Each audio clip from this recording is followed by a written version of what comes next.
What's going on? What's going on? Welcome back to the channel, One Man's Walk. I am your host, Gamal, back at you with another one.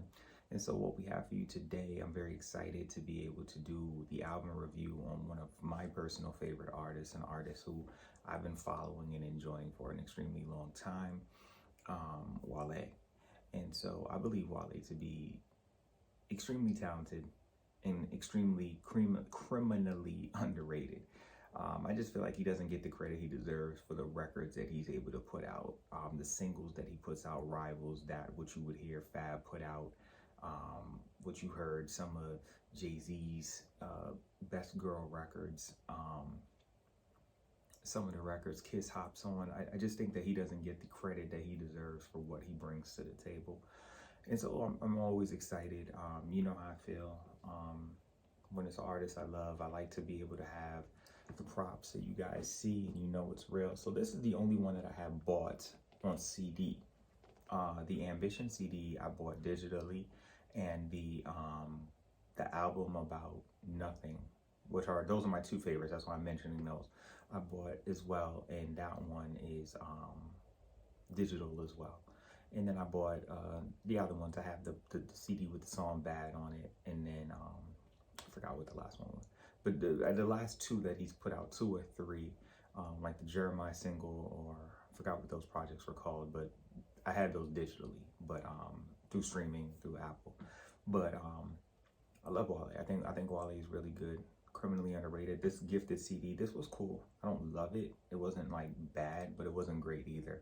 Ambition and the album About Nothing are definitely two what I would consider to be clean house music. It's really front to back almost. You could just run through it. It's really, really, really good. But let's not get any further into the talking. Let's go ahead and deep dive into this. And so here we have this Folarin II. Folarin 1 was a mixtape. And so here we have Folarin II. I do want to say one last thing. I want to give big kudos to Ross, because I remember seeing Wale on, I don't know if it was Rap City back then or whatever it was, when he had the song with Lady Gaga on the first CD. And I wasn't into it.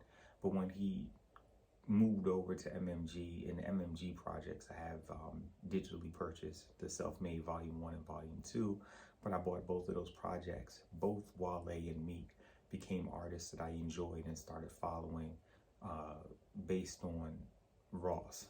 Similar to what I've said before about Nipsey, I wasn't listening to Nipsey before until he made his way to Self-Made Volume 2. And so Ross, I think, has a big influence on that. I think he does a great job of helping them pick beats, or showing them how to pick the right beats and the right beats for their voices and the message they're trying to convey in their image and things like that. So, but let's go ahead and get into this. Here we have New Balance is the first record.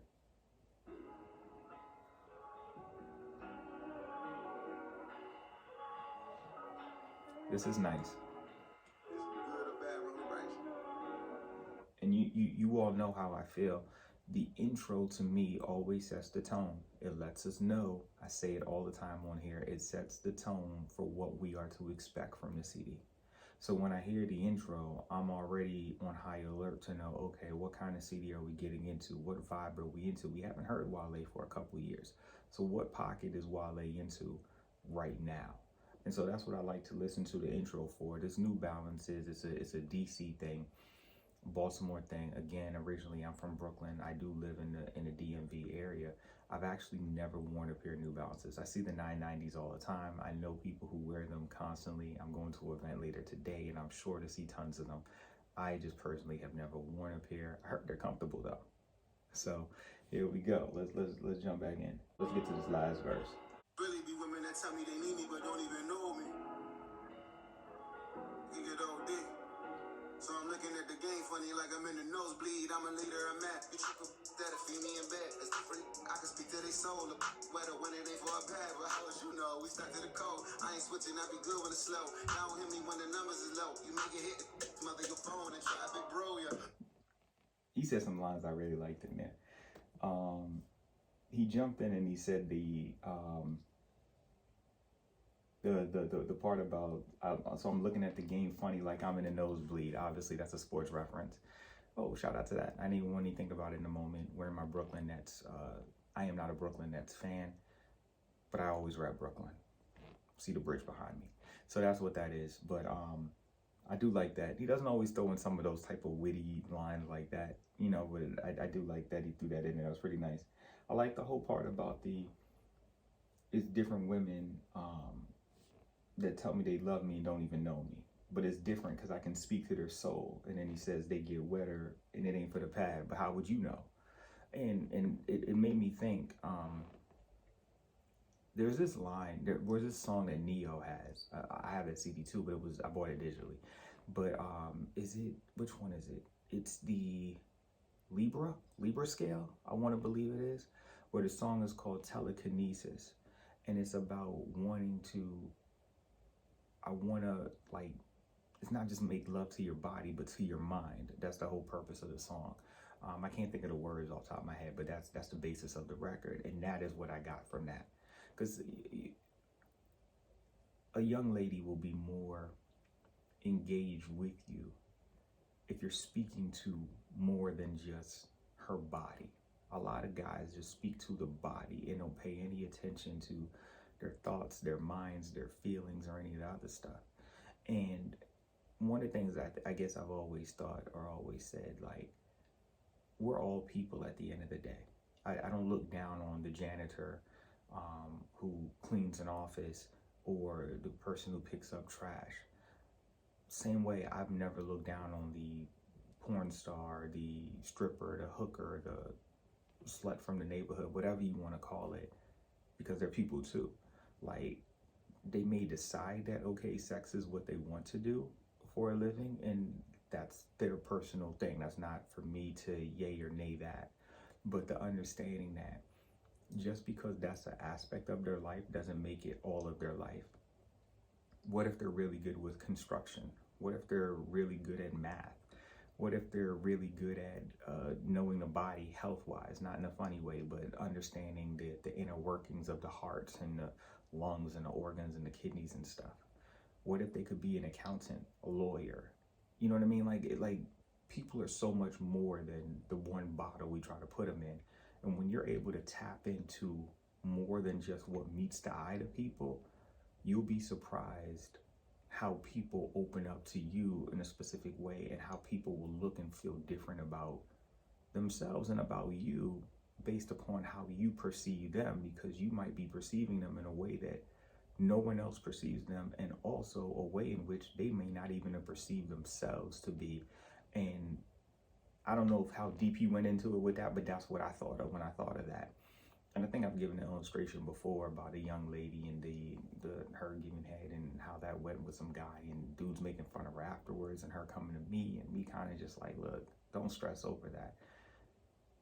Some guys are just going to be some guys and try to make fun of you for it, but that's what you want to do. Hey man, it is what it is. And kind of calmed her. And so I like that. It's different. I can speak to their soul. And he said they get wetter when it ain't for the pad, but how would you know? Because you're not concerned with the rest of them. You're only concerned with the physical portion. And so, yeah, some girls may get excited from that. Everybody ain't getting excited from that. It takes more. I've been married now for going on almost 15 years come January. Thank you, Lord. And it took me a while to get that it's more than just the sex portion of it. But how am I tending to my wife? How am I getting to the inner workings of how she feels? Because we think differently, we feel differently, we don't express differently. Express the same, we express differently. And so being able to tap into that. And then he says, we stuck to the code. I ain't been switching. I be good when it's slow. Y'all don't know. Y'all don't hear me when the numbers is low. You make a hit and they smother your phone trying to big bro you. Ain't that the truth? Because people not checking for you when you're not popping. When I tell people all the time, when you're popping, whatever your world of life is where you're popping, it's not just like an entertainment thing. It's whatever you're popping in the corporate world, you're popping at the McDonald's you work at, you're popping in your neighborhood, whatever. Wherever it is that you are the big deal, people will always be around you. You see who really loves you when you're no longer the big deal. And you see, well, who's still calling? Who's still checking on you? Who's still checking for you? Those are the people you want to hold on to. Yeah, my numbers is low. I can't get nobody to call me. But now all of a sudden everybody checking for me. Yeah, nah, man, get out of here with that nonsense. So off the break, this New Balances record, and spent a little bit more time than I thought, but this New Balances record is fire off the break. So let's keep going. Name ring bells. This was cool. I liked it. I didn't love it. It was cool. I do like that he sampled my guy. You guys know I'm Jamaican, full-fledged, and so he has the Shabba rank, you know, ting-a-ling-a-ling, school bell ring, knife and fork, a fight for dumpling, booyaka, booyaka, the Shabba run, king Shabba run.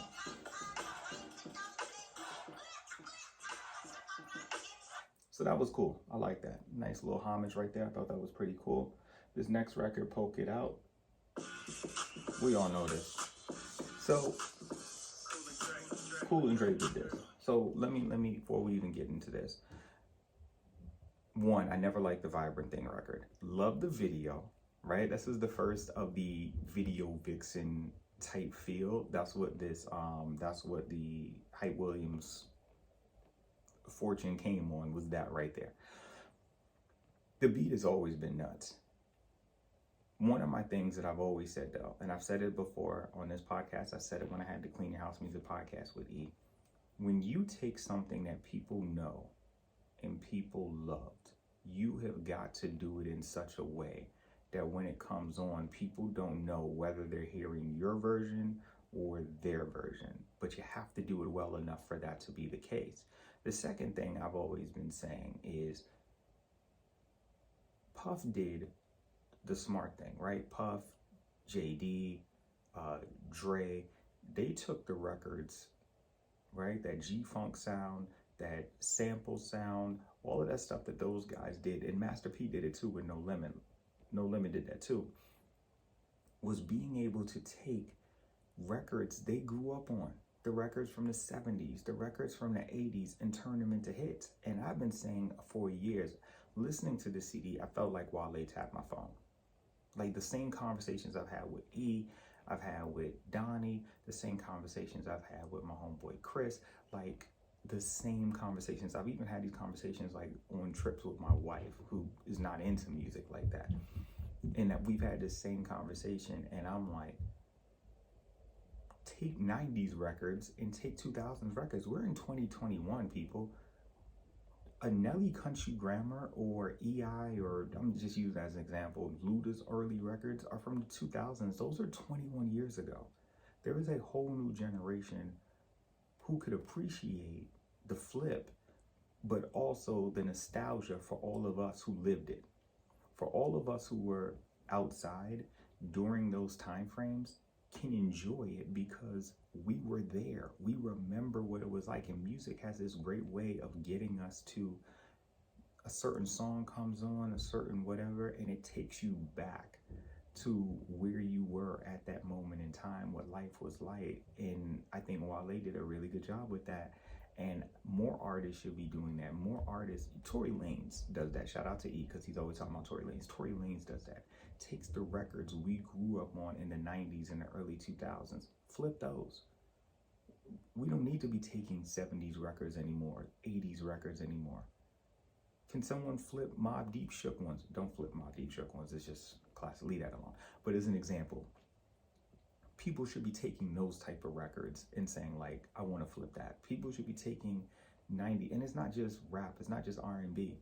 Someone should reflip the Donnie McClurkin We Fall Down. Like, I'm just saying like 90s, 2000 music, Kirk Franklin, Now Behold the Lamb, like some of those records, these are records that we grew up on that could be, you know what I mean? So that's, I think that needs to go. So let's jump up though.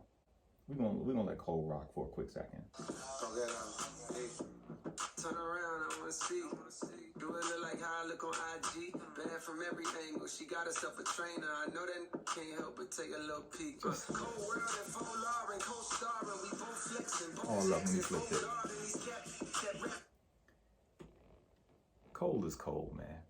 Cole is cold. And it's a shame because I didn't start getting back to doing this channel until after the Cole CD came out, or I would have done a review on that. Maybe I still will. If you guys want to see it and you want to see the Cole review on that, I will go back and do that. I did enjoy the Cole album earlier this year.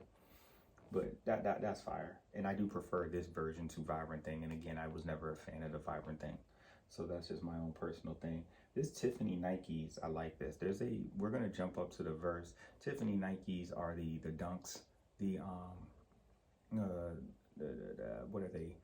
Emerald green. I can't even think of what you call it, but it's the green and black one. It's the dunks. Came out like, I don't know, 10 years ago. It's super hard to get your hands on. If you pay for it, you're looking at $400 or so on Gold or StockX. I know, I collect sneakers too. But let's speed this up some. Let's get to this verse that I'm talking about.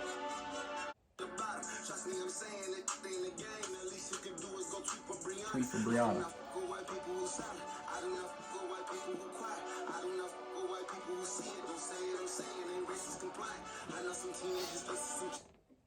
So he said something that I thought was really key, and sometimes what Wale says sometimes gets overlooked. I'm gonna bring it back just a little bit. I'm repping for them that's seeking some knowledge with the queens, but ain't geeking out about them. Trust me, I'm saying that this ain't a game. The least you could do is tweet for Breonna Taylor. An unfortunate situation that happened in her apartment in Kentucky, where they still have not given the justice that she deserves. And so that's what he's talking about right there. And then he said something that's really key. Now, this is what I'm always looking at and looking for. He said, I don't mess with white people who silent. I don't mess with white people who quiet. I don't mess with white people who see it, don't say it. I'm saying they're racist compliant. We all know. Look around you. Take inventory. We all know what life is like currently. We understand the justice system. Currently, we understand the landscape.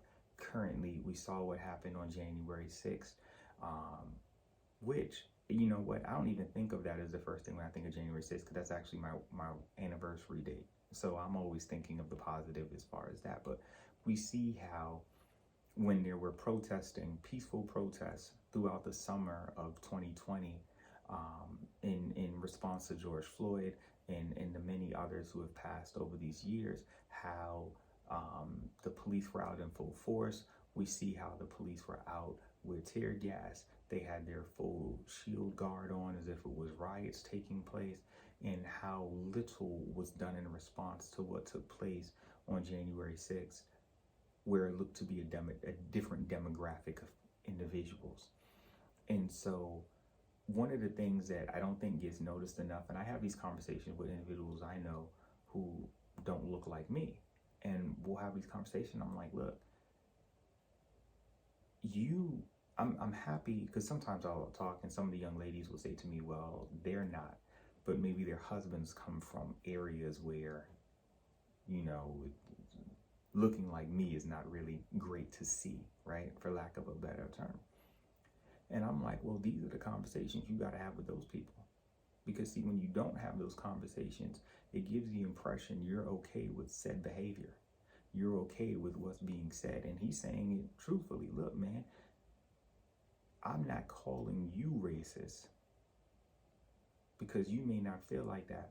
But when you allow it to go on and you don't speak up on it, whether it's on social media, you don't speak up on it in your neighborhood, you don't speak up on it in your community, and especially not in your family where you may have some racist individuals. You're racist compliant.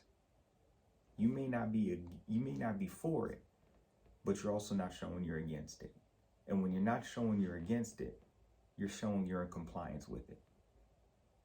And so we didn't get too deep into that right here, or at least on this episode, because this is a Wale feature. But those are some real bars right there.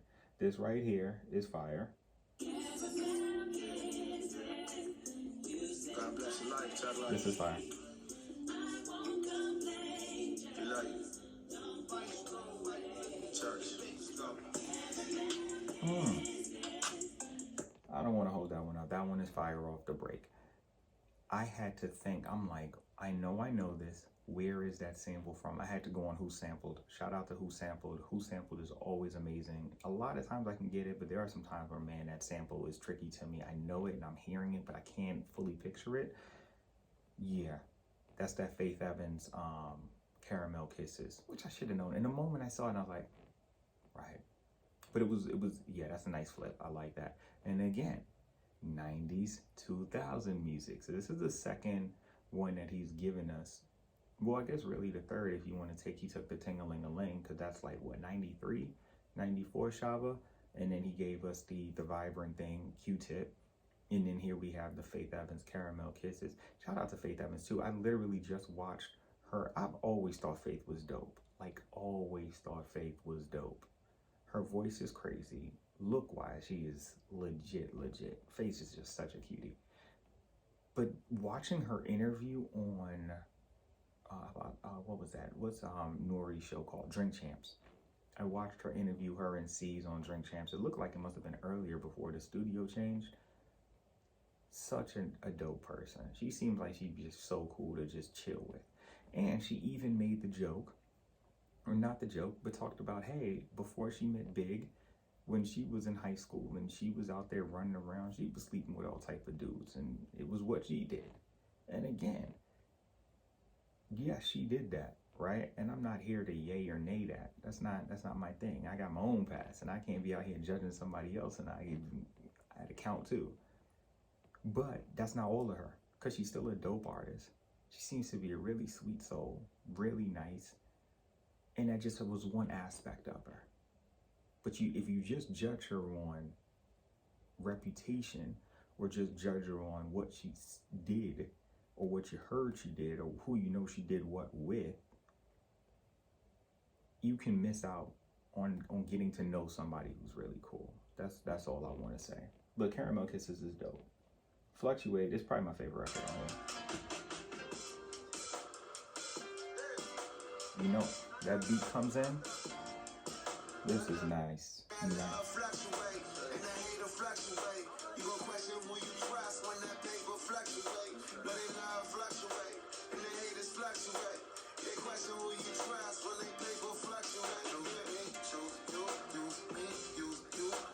He's just flowing.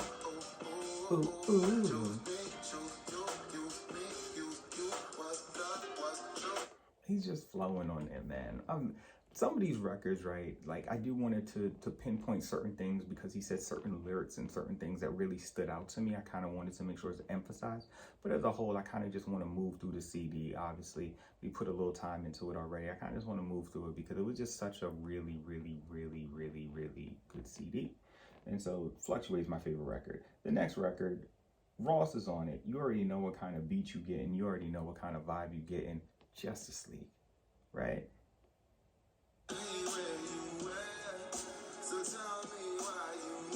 It just sounds like a Ross record.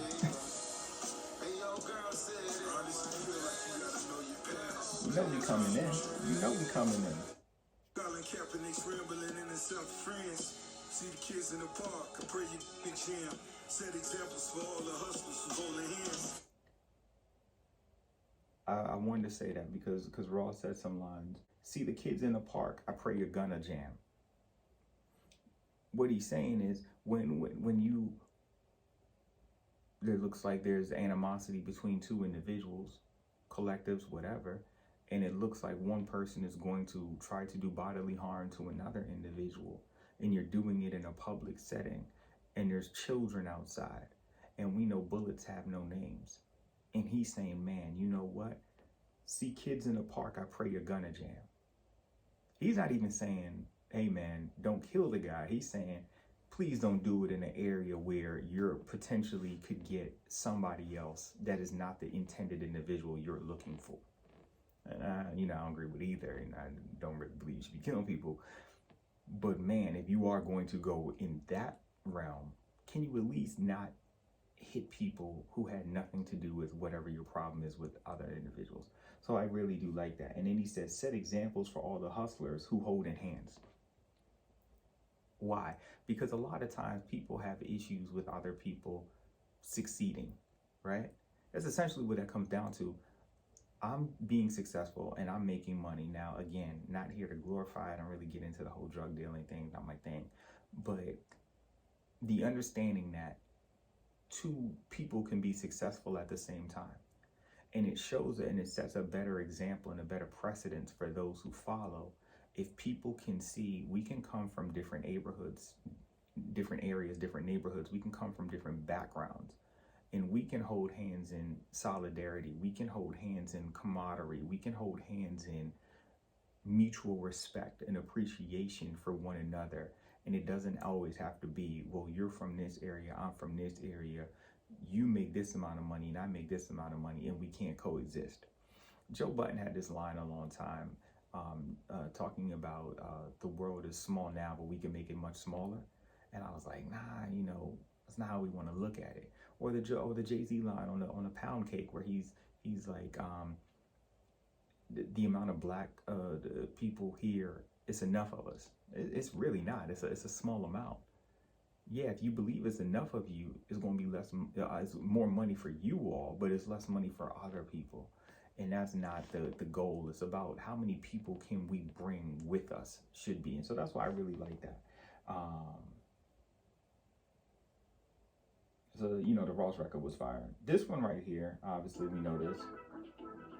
This beat is nuts. Nuts.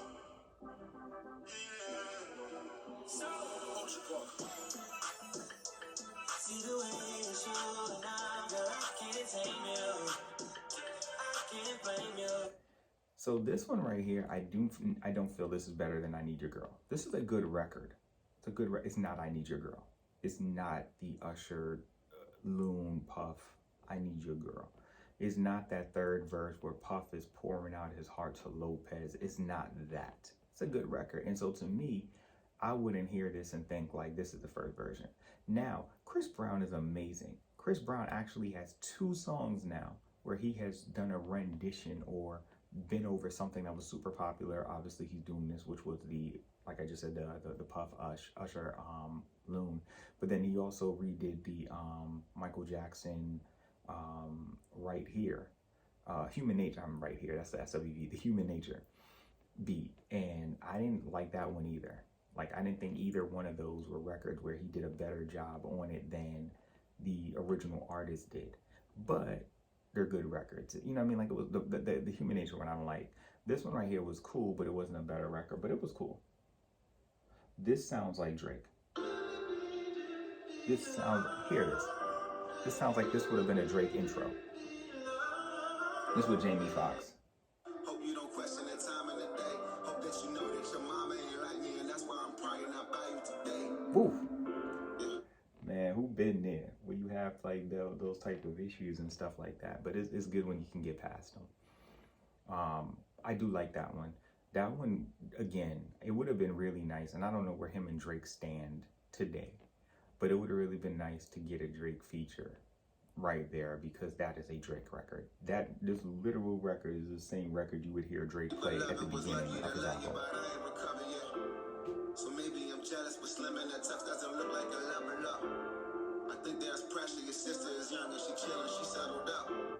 That one is nice. This More Love record was cool. I'm gonna skip over it. Jump In, I like it. It was cool. In a Moment is cool. Not something we just gonna jump over that too as well. This Down South. Now this is the 4th record he has given us on here where he has legitimately taken something we knew and loved. Still tipping on fofos, however that goes.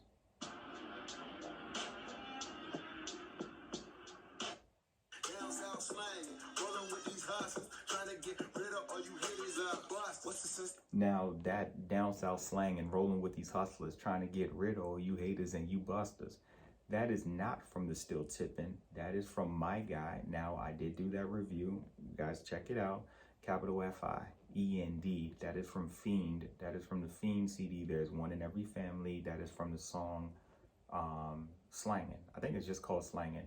And is that the one that he had UGK on? That might have actually been the one that he had UGK on. So that was a nice little flip for the No Limit regime in showing love to Fiend. So he took the Mike Jones, Paul Wall, Slim Thug, Still Tippin', which was a mean record. That record was fire. That beat is sick.